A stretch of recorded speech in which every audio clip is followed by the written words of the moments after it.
It is such a blessing to be together for the holidays. In our fast-paced world, we have the profound privilege of stopping and searching inward. And as I look out at this space, I see a caring, supportive, and loving community from so many different generations. How often do we get to share a space like this together? Because of this uniqueness of this intergenerational gathering, I'd like to share something with you that weighs pretty heavily on my heart. When you and I converse, whether it's individually or in a group setting, I listen. I don't just listen to the words you say, but I listen to what's behind those words and what weighs heavily on your heart. And this year, I heard an often repeated struggle that I'd really like to bring to light.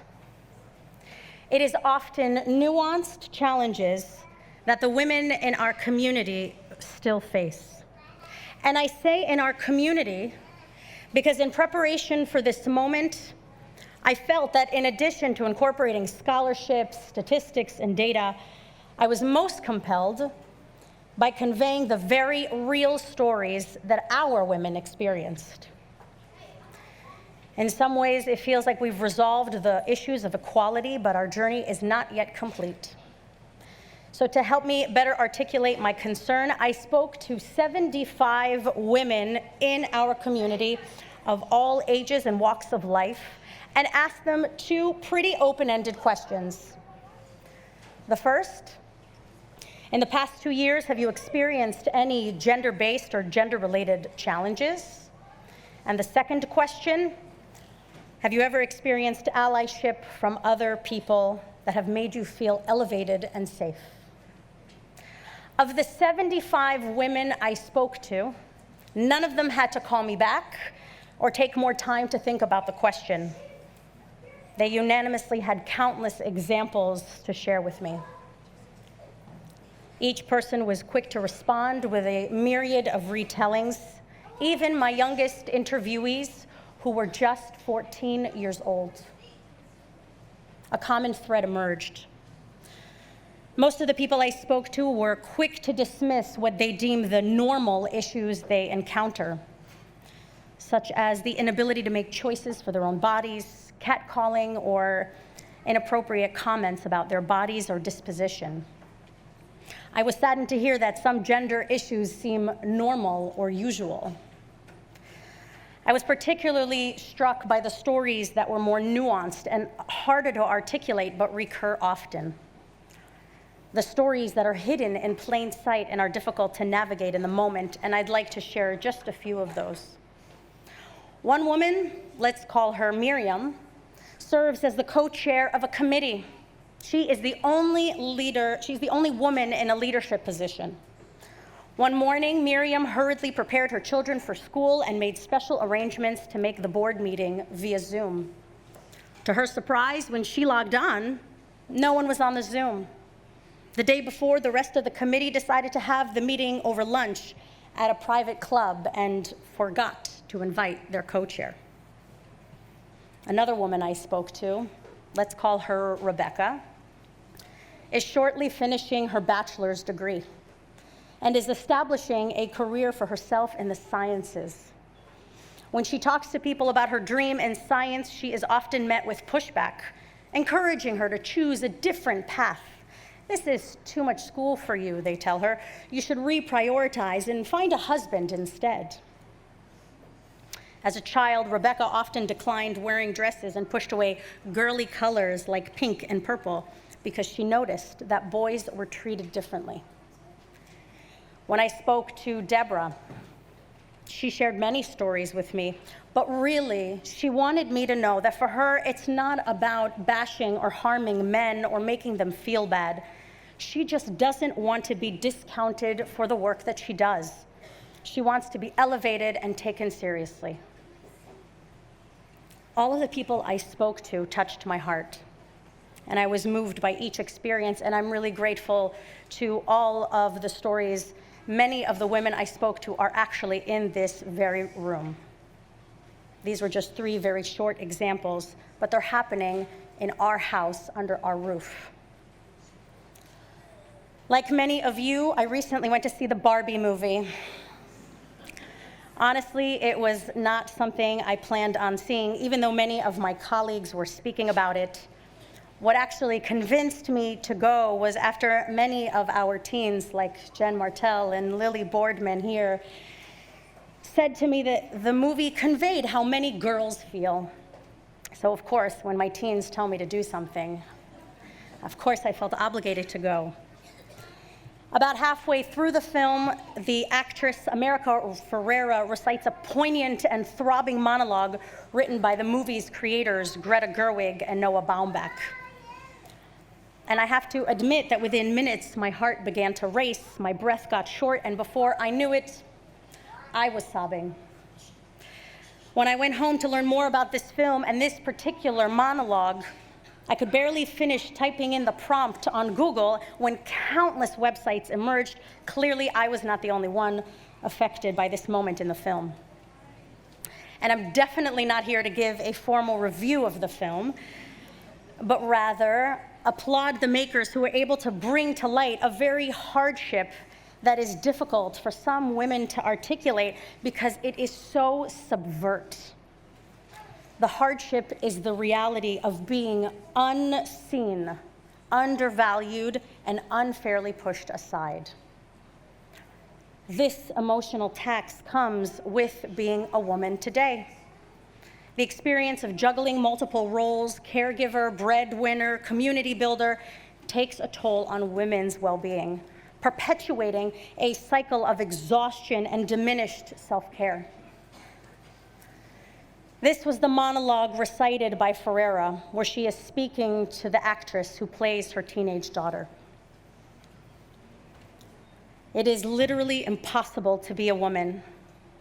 You are so beautiful and so smart, and it kills me that you don't think you're good enough.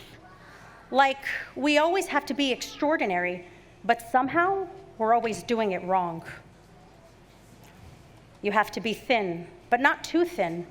And you can never say that you want to be thin.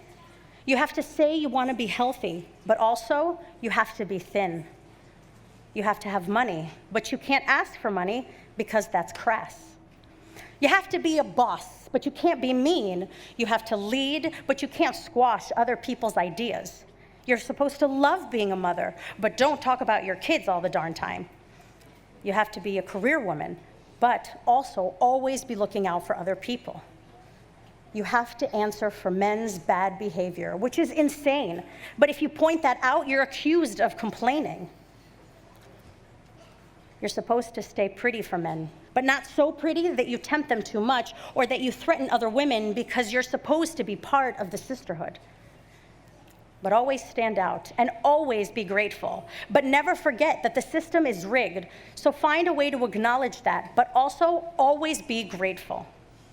You have to never get old, never be rude, never show off, never be selfish, never fall down, never fail, never show fear, never get out of line. It's too hard. It's too contradictory, and nobody gives you a medal or says thank you.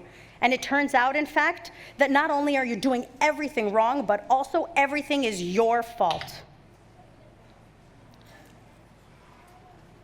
I'm just so tired of watching myself and every single other woman tie herself into knots so that people will like us.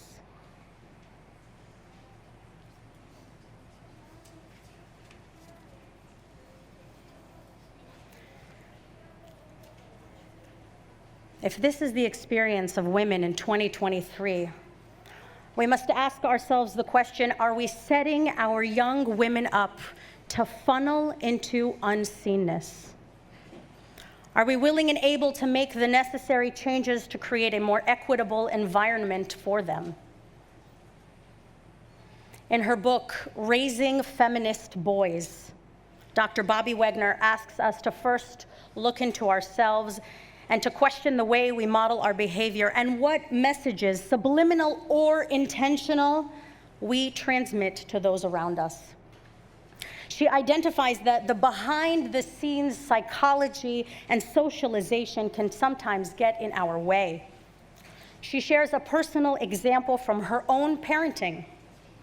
When her teenage son, Ty, asked to get his ear pierced, Wegener said that he would have to wait because earrings are permanent, and she wanted him to make that choice when he's just a little bit older. Ty quickly shot back that Wegener promised his younger sister multiple times to get her ears pierced. And Dr. Wegener admits that she paused in her own tracks and recognized she was also holding a double standard. She argues that when we are faced with making choices, our brains are constantly looking for shortcuts, trying to work as efficiently as possible. It's an evolutionary trait to keep us alive. And as a result, we categorize people, sometimes known as stereotyping, by putting them into mental buckets. And in this case, she put earrings into the bucket for girls. Another common bias she writes about in her book is that women are better homemakers and fathers are better suited for work outside of the home.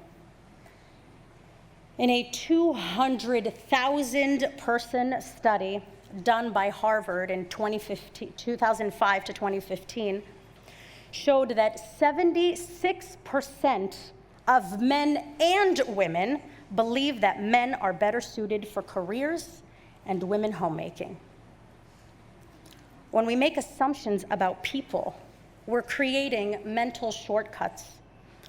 And using this study as an example, if I categorize woman as homemaker and man as provider, then I know exactly what to expect from both without ever having to speak to them or get to know them.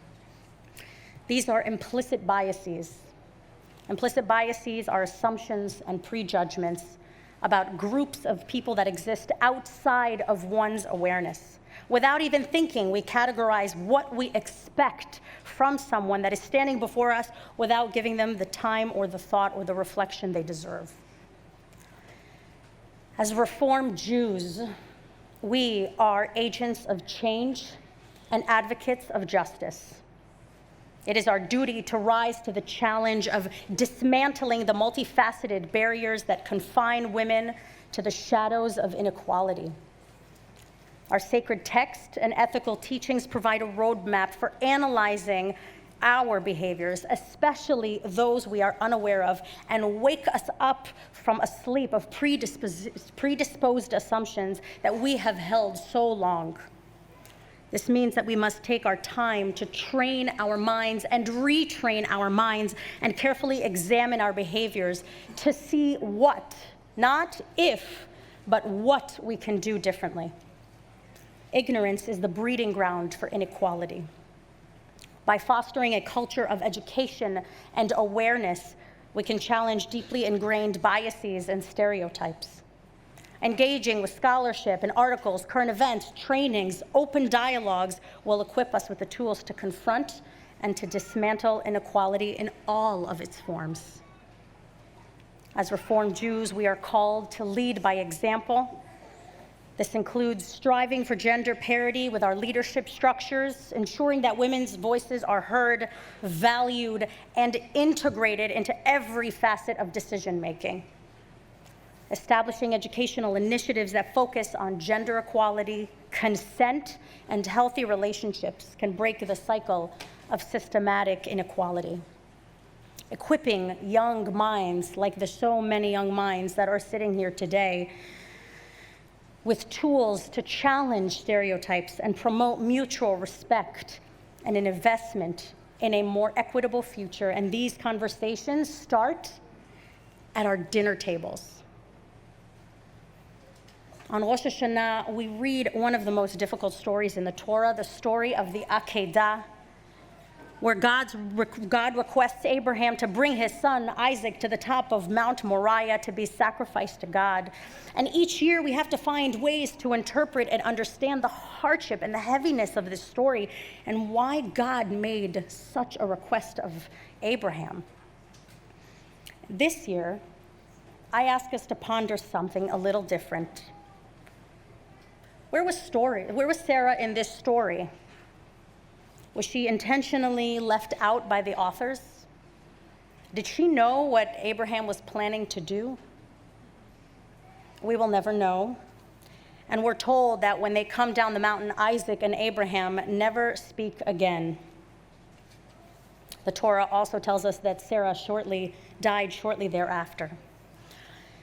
Some midrashim, which are stories to help us understand our Torah, have written about Sarah and her experience in the Akedah. One tradition in our ancient text asserts that the shofar sounds that we hear on Rosh Hashanah are Sarah's anguished cry when hearing about Abraham's actions. Hence, the sound of the shofar is meant to be a wake-up call for all of us to give voice to those who feel unseen and unheard. On this Rosh Hashanah 5784, as we hear the sound of shofar, let us channel our matriarch, Sarah, as we together organize intentional education, empathy, and unwavering commitment. Let these changes shatter the systematic imbalance that hinders the diverse perspectives and invaluable contributions that women bring to the table. Let us have the courage to stop and commit to transform ourselves, our institutions, so that women can feel safe and supported. May we be guided by our tradition to create a world where the flourishing of all, regardless of gender, is not a distant dream, but a tangible reality.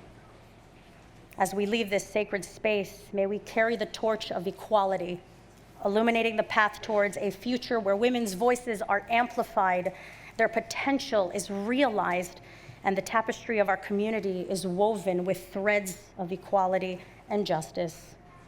Ken yehi ratzon, so may it be.